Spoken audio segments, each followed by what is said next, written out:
Masti come. All right? No. Yes, ma'am. Yes. Okay. So here we go with, as class 8, we have been learning this chapter known as reproduction. So this part, I hope that it is going to be very interesting for children of your age, as we are going to talk regarding a very, very important part that's going to happen to you all, and that is the age of adolescence. देखो, एक चीज जो हमको समझनी है वो यहाँ पर वो ये है कि जब हम बात करते हैं किसी भी ऑर्गेनिज्म के बारे में, तो वो ऑर्गेनिज्म जब पैदा होता है तो पैदा होने के बाद तुरंत ही वो रिप्रोड्यूस करना शुरू नहीं करता।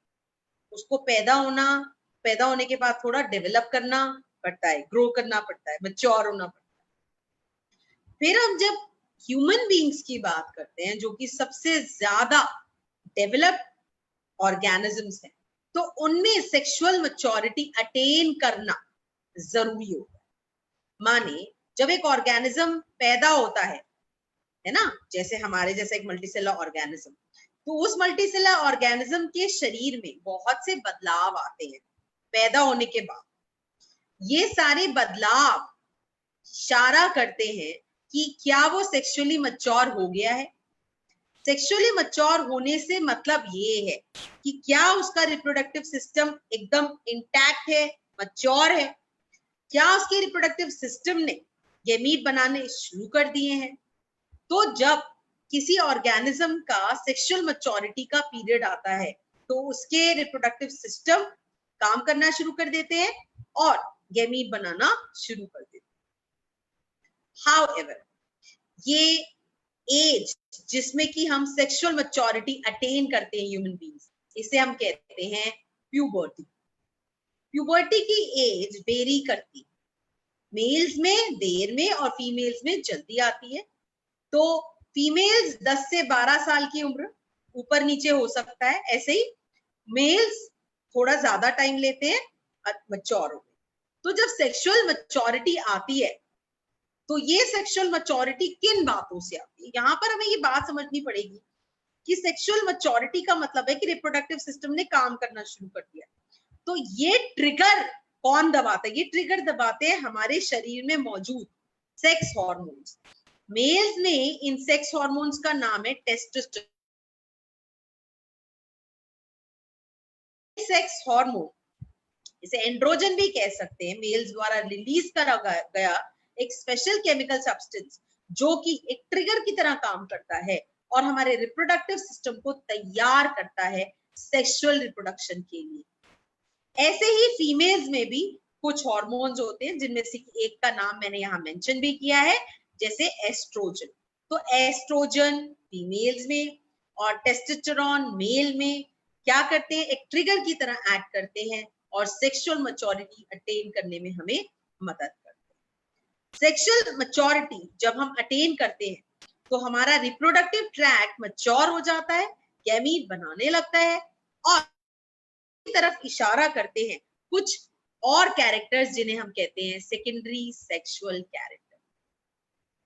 सेकेंडरी सेक्सुअल कैरेक्टर तो मतलब कुछ प्राइमरी भी होगा। तो प्राइमरी क्या है और सेकेंडरी क्या है?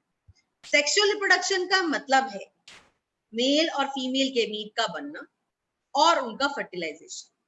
तो सेक्सुअल रिप्रोडक्शन के लिए मेल फीमेल गैमीट का बनना एक प्राइमरी रिक्वायरमेंट है। तो प्राइमरी रिक्वायरमेंट क्या है? गैमीटोजेनेसिस। क्या बोलेंगे इसको? Kosha, what do you understand by this term gametogenesis? Kosha, what do you understand by this term gametogenesis? I think it is the generation of gametes in the body. That's it, generation of the gametes. So gametes are, my dear friend, they are the special cells, sex cells, which are meant for the process of fertilization. तो पहले बनेगा आपका gamete. तो ये primary काम हो गया, major काम हो गया। तो ये सबसे इंपॉर्टेंट काम है हमारे सेक्सुअल रिप्रोडक्शन के प्रोसेस में। तो सेकेंडरी काम क्या है? सेकेंडरी काम क्या है? जो इन गैमीट्स को फर्टिलाइजेशन में फैसिलिटेट करे, हेल्प करे। तो ये हेल्पिंग कैरेक्टर्स होते हैं, इन्हें कहते हैं हम secondary sexual characters. Got my point? Hello guys? Yes, ma'am. Right. secondary sexual characters, they help in the process of sexual reproduction. They are not essential. I would not say that they are essential, but naturally they help or facilitate in the process of fertilization.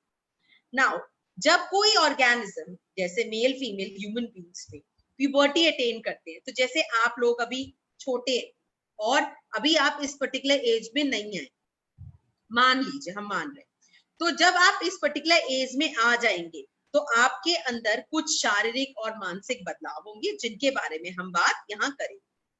तो जब puberty attain करता है कोई बच्चा और बच्चे से वो बड़ा हो रहा है ना, तो जब वो प्यूबर्टी अटेन करेगा तो हम उस एज को क्या बोलेंगे? चाइल्डहुड बोलेंगे, एडोलसेंस बोलेंगे या एडल्टहुड बोलेंगे? Saumil Singh. Ma'am adolescence. Adolescence. Adolescence को हिंदी में कहते हैं किशोर अवस्था. किशोर अवस्था ना कि मतलब ना वो बच्चा है ना वो एडल्ट है, राइट? किशोर अवस्था में कई सारे चेंजेस आते हैं. क्यों आते हैं? जैसे कि अभी हमने बात करी थी कि हम प्यूबर्टी अटेन करते हैं, हार्मोन्स का रिलीज शुरू हो जाता है, गैमीट्स बनने शुरू हो जाते हैं. तो जब मेल्स में प्यूबर्टी होती है तो क्या फिजिकल चेंजेस वो शो करते हैं? उनकी जो टेस्टीज है, भाई टेस्टीज क्या है? मेन या प्राइमरी रिप्रोडक्टिव ऑर्गन है, primary male sex organ. Testes are the primary male sex organ, है ना? तो ये मेल सेक्स ऑर्गन का होता है नंबर 2 होती हैं ये, और ये बड़ी हो जाती हैं, दे एनलार्ज. फिर दूसरा, appearance of beard and moustache. Beard और मिस्टैक का डेवलपमेंट भी बताता है कि ये जो लड़का है, बच्चे से बड़ा हो रहा है. Axillary pubic and chest hair, अलग अलग बॉडी पार्ट पे हेयर ग्रोथ होनी शुरू हो जाती है. Pectoral girdle. अभी पेक्टोरल गर्डल क्या होता है? देखो पेक्टोरल गर्डल का मतलब है शोल्डर गर्डल. गर्डल ये बोन्स का अरेंजमेंट है, खांचा है. आप ये समझ लो एक खांचा है बोन्स का, जिसमें कि हमारे 4 लिम्स, हाथ फंसे हुए हैं, है ना? तो हम हाथ चलाते हैं. हाथ कैसे चलाते हैं? कि यहाँ पर हमारा शोल्डर है, तो ये जो शोल्डर है, यहाँ पर शोल्डर गर्डल जो है हमारे पर, यहाँ पर शोल्डर गर्डल तो हड्डियों से मिलके बना हुआ है और इसमें हमारा हाथ फंसा हुआ है, ठीक है? तो जो मेल होते हैं उनमें प्यूबर्टी के दौरान शोल्डर का ज्यादा डेवलपमेंट होता है, तो हम कहते हैं शोल्डर ज्यादा चौड़े हो जाते हैं. तो पेक्टोरल गर्डल का ज्यादा डेवलपमेंट होता है मेल्स में, जबकि फीमेल्स में पेल्विक गर्डल यानी हिप गर्डल का डेवलपमेंट. अच्छा ये बताइए, ये चारों बातें समझ में आ गई? Yes ma'am. What is the meaning of moustaches? क्या बेटा फिर से बोल? मैं moustaches. अच्छा ओके. मुझे हो तो नथुलाल जैसी. तो ये नथुलाल की मूछे डेवलप कब हुई? Puberty. Ma'am, what does auxiliary and pubic mean here? Axillary pubic and chest hair. See for that. हम जब इसकी बात करते हैं प्यूबिक और चेस्ट हेयर रीजन की, तो श्रेया हम बात कर रहे हैं चेस्ट पे, तो आपकी ग्रोथ पता है. प्यूबिक रीजन थोड़ा इंटरनल जेनाइटल पार्ट होता है. आई एम सॉरी कि हम इस क्लास में डिस्कस नहीं कर सकते हैं, ठीक है श्रेया? राइट मैम जब पेक्टोरल ग्रिडल बढ़ेगा तो however we ma'am may discuss it later on. नहीं fine. हाँ बताइए. मैम पेक्टोरल ग्रिडल के साथ तो मैम चेस्ट का भी साइज इंक्रीज होगा. हाँ बिल्कुल. ये देखिए मेल, अगर मैं मेल का डायग्राम बनाऊंगी तो ये पार्ट चौड़ा बनाऊंगी, है ना? ये उसका गर्दन है और ये उसके कंधे चौड़े हैं. जबकि फीमेल्स में क्या होगा? फीमेल्स में कंधे चौड़े नहीं, थोड़े से ऐसे होंगे, और उसका हिप वाला पार्ट जो होगा वो ज्यादा चौड़ा होगा. ये वाला पार्ट, ये, ठीक है? समझे? तो ये हिप गर्डल है, ज्यादा डेवलप्ड है फीमेल में, और मेल्स में पेक्टोरल गर्डल यानी शोल्डर गर्डल ज्यादा डेवलप्ड है. समझ आई बेटा ये बात? Yes ma'am. देखो कुछ टर्म्स है जिनको बहुत ओपनली मैं यहाँ पर डिस्कस नहीं कर सकती हूँ, बट एज सून एज आप लोग थोड़े बड़े हो जाओगे तब मैं इन्हें डिस्कस कर सकती हूँ, नहीं तो हम डीसीसी में प्राइवेटली डिस्कस कर सकते हैं, right? However, let's come on to the sexual changes. This is what? Sexual change का मतलब है spermatogenesis. मेल में स्पर्मेटो यानी स्पर्म की जेनेसिस फॉर्मेशन शुरू हो जाती है. स्पर्म क्या है? स्कंद गुप्ता, स्पर्म क्या है बेटा? Ma'am male gamete. Male gamete. तो ये जो मेल गैमीट है, ये देखो मेल को हम इस टोपी वाले से रिप्रेजेंट करते हैं, तो ये मेल गैमीट जो है इसकी फॉर्मेशन शुरू हो जाती है। Arnab yes ma'am. बेटा ये बता, मेल गैमीट किस तरह के सेल डिवीजन से बनता है? माइटोसिस से बनेगा या मायोसिस से बनेगा? मायोसिस। मायोसिस से बनेगा, ठीक है। तो मायोसिस से क्यों बनेगा? अभिनव, मायोसिस से क्यों बनेगा मेल गैमीट या फीमेल गैमीट? हाँ बेटे अभिनव, ऐसा होता है मियोसिस से इसलिए बनता है मेल या फीमेल गैमीट, क्योंकि गैमीट का क्या काम है? मेल गैमीट फ्यूज करेगा फीमेल गैमीट के साथ, है ना? तो गैमीट जब दो फ्यूज करेंगे तो डबल हो जाएगा नंबर। तो डबल ना हो नंबर, इसके लिए पहले हम उनका क्रोमोसोम नंबर आधा कर देते हैं मियोसिस के द्वारा।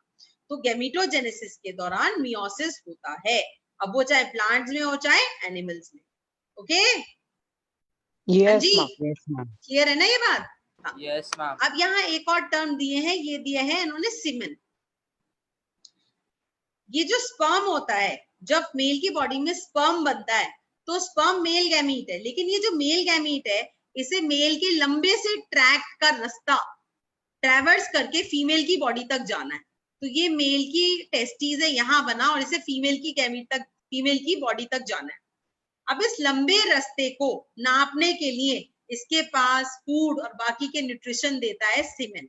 तो सीमेन एक फ्लूइड है, राइट, जो कि हेल्प करता है इस स्पर्म को मोटाइल रहने में, इसे फूड देता है और इसे फीमेल तक पहुंचाने में मदद करता है। तो semen is that fluid that helps this male gamete to reach the female tract. तो फॉर्मेशन सीमेन का भी हो जाता है स्टार्ट। समझ आ गई बात? मैम सीमेन किस चीज का बना होता है? वाटर का मतलब? नहीं, वाटर तो नहीं होता, ये एग्जैक्टली वाटर नहीं कहेंगे, इसमें होते हैं जैसे सिट्रेट, आइसोसिट्रेट, फ्रक्टोज, तो कुछ इस तरह के केमिकल्स होते हैं। जो ये जो स्पर्म है, ये छोटा सा सेल है, ये मेल की बॉडी का सबसे छोटा सेल होता है, लेकिन बहुत एक्टिव होता है। तेजी से इसको ना जेनेटल ट्रैक में चलना है। अब जब कोई काम तेज करेगा तो उसको ज्यादा एटीपी चाहिए, ज्यादा एटीपी चाहिए तो ज्यादा फूड चाहिए।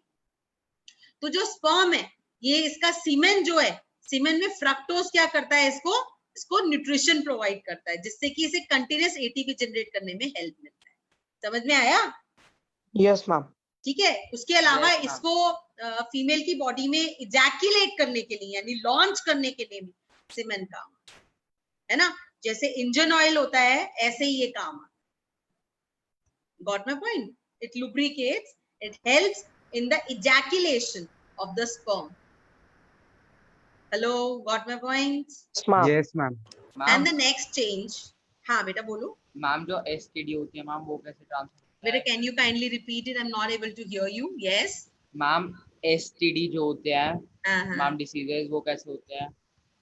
बेटा वो कई तरीके से हो सकते हैं। सेक्सुअली देखो एसटीडी जब हम बात करते हैं तो सेक्सुअली ट्रांसमिटेड डिजीजेस जो होते हैं वो इंटीमेट सेक्स के दौरान होते हैं। तो जब पार्टनर को जो भी आपका सेक्सुअल पार्टनर है, अगर उसको एसटीडी है तो उसके पार्टनर को, उसके सेक्सुअल पार्टनर को, जो दूसरा जिसको नहीं है, उसको होने की संभावना हो जाती है, राइट। जैसे एड्स की बात कर रहे हो मेरे ख्याल से आप, तो एड्स एक एसटीडी है, सेक्सुअली ट्रांसमिटेड डिजीज है। तो एड्स में कहा जाता है आपको कि नेचुरली आपका जो पार्टनर है, अगर उसको ये डिजीज होगी तो बहुत ही ज्यादा संभावना है कि दूसरे वाले को भी ये डिजीज होगी। ठीक है? Yes ma'am. मैम अगर मैम ऐसे सबको हो जाए तो मैम कोई रिप्रोड्यूस ही नहीं करेगा, तो मैम हैं? स्पीशीज सबको कैसे हो जाए मतलब? मैम हाँ। अगर हो गया सबको तो मैम ऐसे तो कोई रिप्रोड्यूस ही नहीं करेगा और फिर तो स्पीशी खत्म हो बेटा जाएगी। ऐसे नहीं है ना, देखो आप गलत समझ रहे हो। सेक्सुअली ट्रांसमिटेड डिजीज ये ट्रांसमिट हो रही है, कोई हमारे टिश्यू के अंदर या जेनेटिक्स के अंदर थोड़ी चेंज ले आई है। It is not creating any kind of change. देखो कोई भी चीज अगली प्रोजेनी में जाने के लिए जेनेटिक लेवल पर चेंज लाना चाहिए। तो किसी को एसटीडी है, सबको एसटीडी है, तो सबको एसटीडी है तो वो सुपरफिशियली ट्रांसफर होगी, है ना, जैसे छूने, खांसने, छींकने से और इंटीमेट कांटेक्ट से हो रही है। ऐसे नहीं होगी कि आपके जेनेटिक लेवल पे हो गई वो चेंज, है ना। वो तो वायरस, भाई एड्स जो है वो वायरस से होता है, तो वो वायरस है बॉडी में, जेनिटल ट्रैक्ट में, तो वो जब कांटेक्ट में आता है तो उसको स्प्रेड करती है। वो जेनेटिक्स लेवल पे मैम थोड़ी हुआ है कुछ चेंज। मैम तो मैम एड्स का वायरस पहली बार किसमें कैसे आया मतलब? बेटा एड्स का वायरस जो है सबसे पहले कुछ जानवरों में देखा गया था, ठीक है, और उन जानवरों से कहते हैं कि ह्यूमन बींग्स में ट्रांसफर हुआ है, स्पेशली अफ्रीका के जंगलों में मंकीज से। अब कैसे ट्रांसफर हुआ ये तुम मेरे से मत पूछना, मुझे नहीं मालूम इसके बारे में ठीक है, ये इंफॉर्मेशन है, बस इतनी जानती हूँ मैं। हाउएवर उसके बाद में ये डिसीज सेक्सुअल कांटेक्ट के द्वारा, ब्लड ट्रांसफ्यूजन के द्वारा एक एड्स इन्फेक्टेड माँ से उसके अजन्मे बच्चे तक, और ब्लड ट्रांसफ्यूजन के अलावा शेयरिंग ऑफ द नीडल्स, यानी कि किसी भी तरह से इन्फेक्टेड व्यक्ति का जो ब्लड है या उसका लिम्फ है वो अगर आपकी बॉडी तक ट्रांसफर हो जाता है तो उसके द्वारा। इन सब तरीकों के अलावा एड्स और किसी भी तरीके से, मतलब छूने, खांसने, छींकने से नहीं फैलता है। ठीक है बात? Yes ma'am. तो फीमेल्स और मेल्स में जो मेंटल चेंजेस आते हैं वो दोनों ही हैं। अट्रैक्शन, जैसे जब प्यूबर्टी की एज में बच्चे पहुंच जाते हैं तो क्योंकि उनके अंदर रिस्पेक्टिव हार्मोन्स रिलीज हो रहे हैं। मेल में कौन सा हार्मोन रिलीज हो रहा है Shreya Gupta?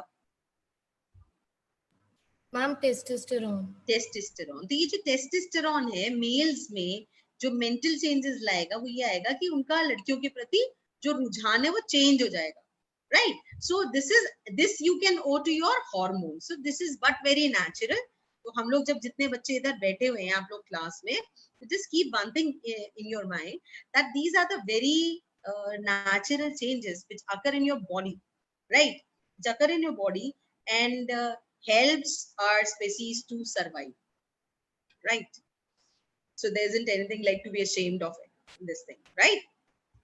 Let's say what are the physical changes which occur in females.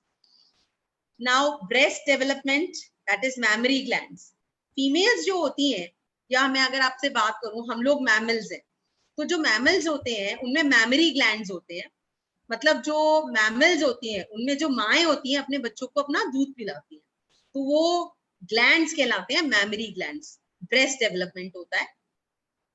फिर से आ गया प्यूबिक हेयर और ऑक्सिलरी हेयर ग्रोज। ये जब आपको जेनिटेलिया पढ़ाऊंगी थोड़ा मैं, तब आपको थोड़ा सा बताऊंगी, ज्यादा नहीं बता पाऊंगी, sorry. Next is widening of pelvis. हाँ ये बताओ कौन बताएगा, ये अभी हमने डिस्कस किया था, ये बताओ कौन बताएगा वाइडनिंग ऑफ पेल्विस? हाँ जी, अमोक, कुश, मैम में आए? कुश, हाँ कुश, मैम में आए? मैम में आए? मैम में आए? कोशा, हाँ ठीक है कोशा, ठीक है कोशा आपने लिख दिया। This is widening of the हिप्स part.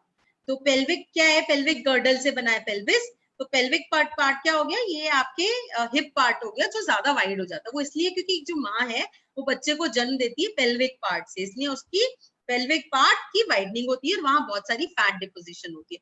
ये जैसे मैंने नीचे लिखा भी है कि अमाउंट ऑफ फैट डिपॉजिटेड बढ़ जाता है। जैसे आप प्यूबर्टी की एज में आती हैं तो आप देखते हैं लड़कियां थोड़ी सी फैटी लगने लगती है। That is due to this deposition of the fat in the subcutaneous tissue. तो this is natural and should happen, right? As आगे जाके क्योंकि वो माँ बनेंगी तो उनकी बॉडी को ज्यादा फैट की जरूरत है as compare to males. Now let's come on to the sexual changes. तो जैसे मेल्स में स्पर्मेटोजेनेसिस होता है तो यहाँ पर क्या होगा? इस प्रोसेस को कहेंगे हम oogenesis। तो गोनाड्स जो हैं, गोनाड्स मतलब उनकी ओवरीज, उनके सेक्स, उनके गैमीट प्रोड्यूसिंग ऑर्गन्स। तो यहाँ गैमीट प्रोड्यूसिंग ऑर्गन है ओवरी, जो करेंगी oogenesis। oogenesis मतलब ओवर डेवलप होगा, ठीक है? जैसे वहां हुआ स्पर्मेटोजेनेसिस मेल में। मेंस्ट्रुअल साइकिल स्टार्ट होगी और ओव्यूलेशन स्टार्ट होगा। ओव्यूलेशन मतलब ओवा का बनना स्टार्ट होगा और ओवा रिलीज होगा। Mental changes again attraction towards male. इतनी बात समझ में आ गई?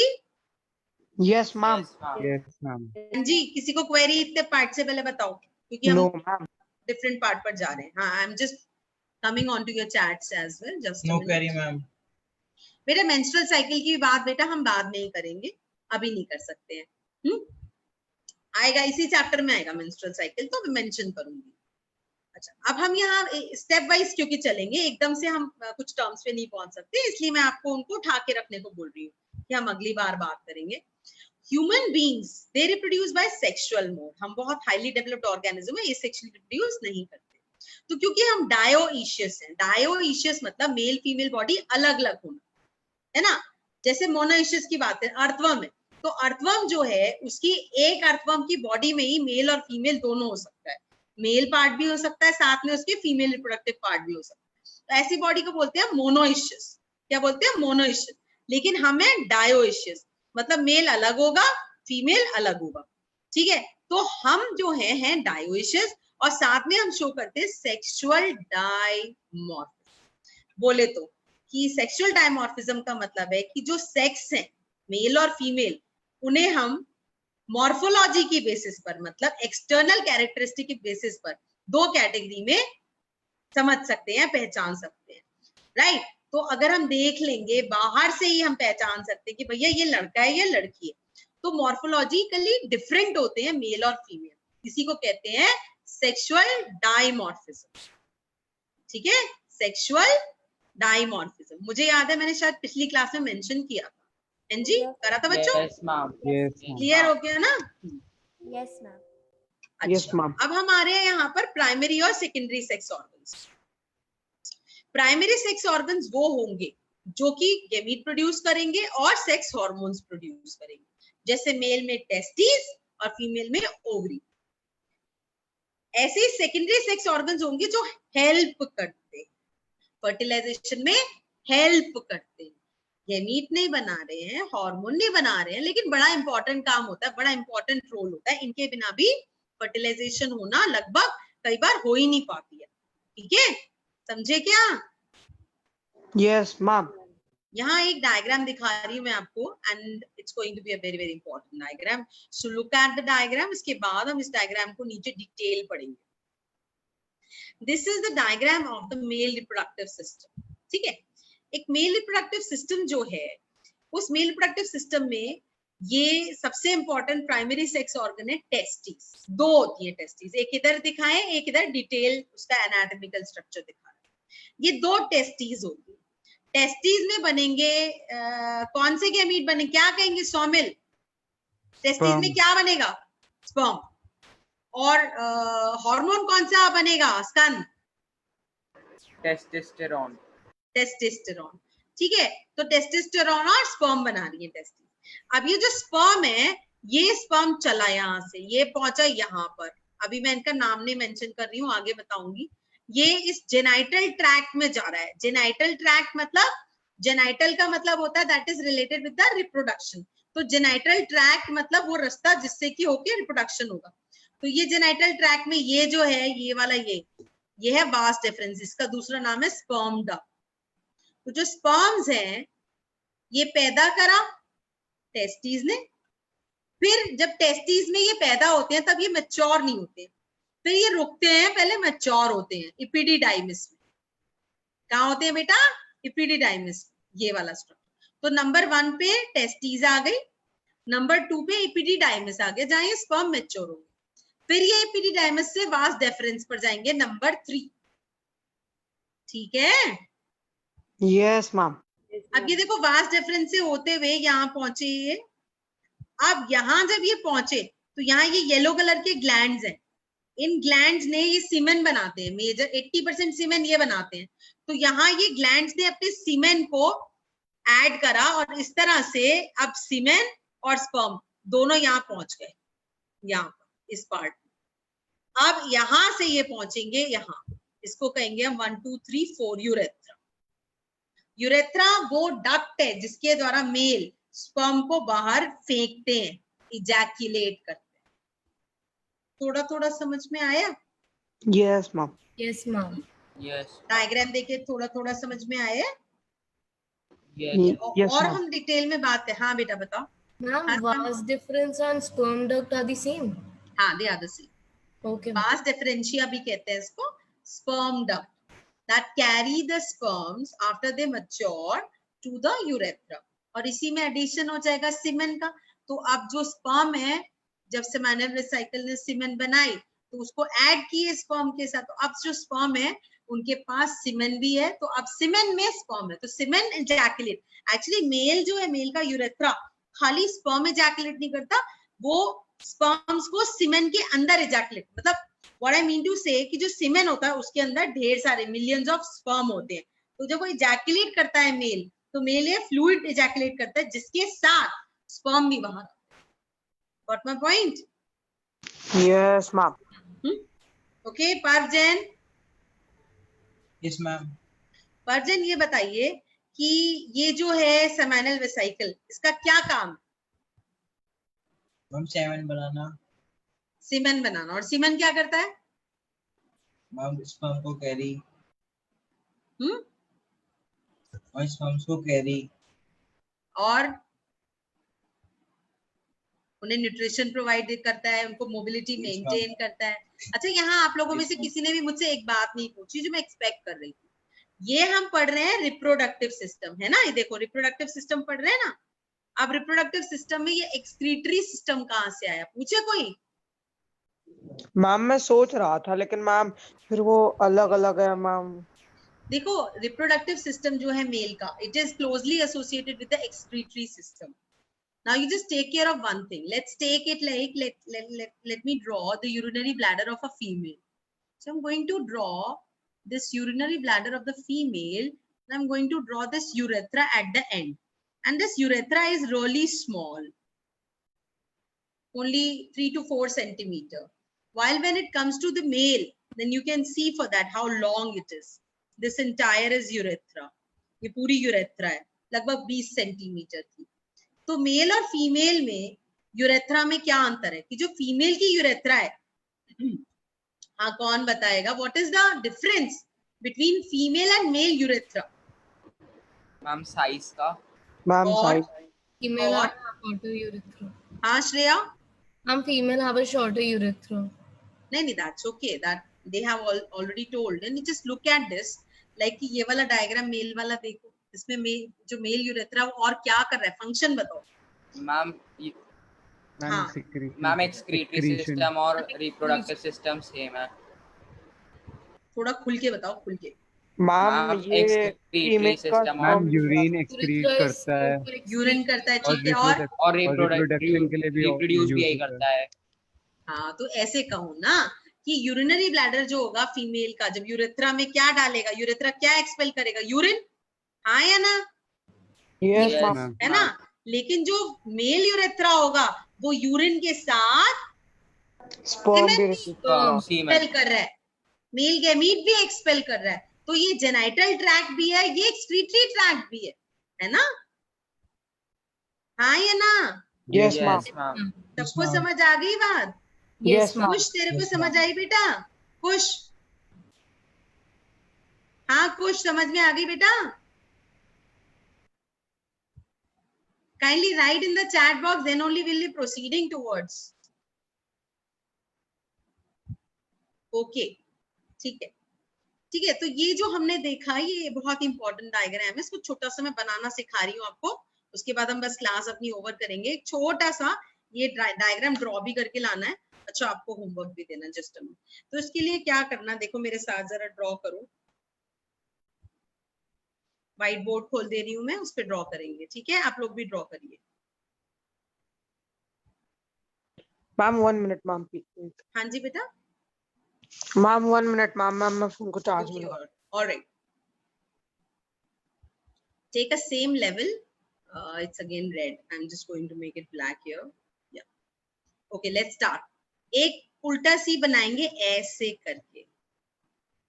एक जस्ट अ मिनट, इस पे जरा कंट्रोल कम है मेरा. हाँ, एक उल्टा सी बनाएंगे इस तरह से, और इसको ऐसे कंटिन्यू कराइए, अंदर की तरफ दबा दीजिए. बिल्कुल ऐसे ही इसके सामने वाली तरफ भी उल्टा सी बनाएंगे इस तरह से, उसको भी अंदर की तरफ ले आएंगे. इतना बनाए बच्चों? आगे बढ़ जाए. Yes, ma'am. अभी इसको ऐसे करके थोड़ा बाहर निकालेंगे और अंदर ले आएंगे ऐसे.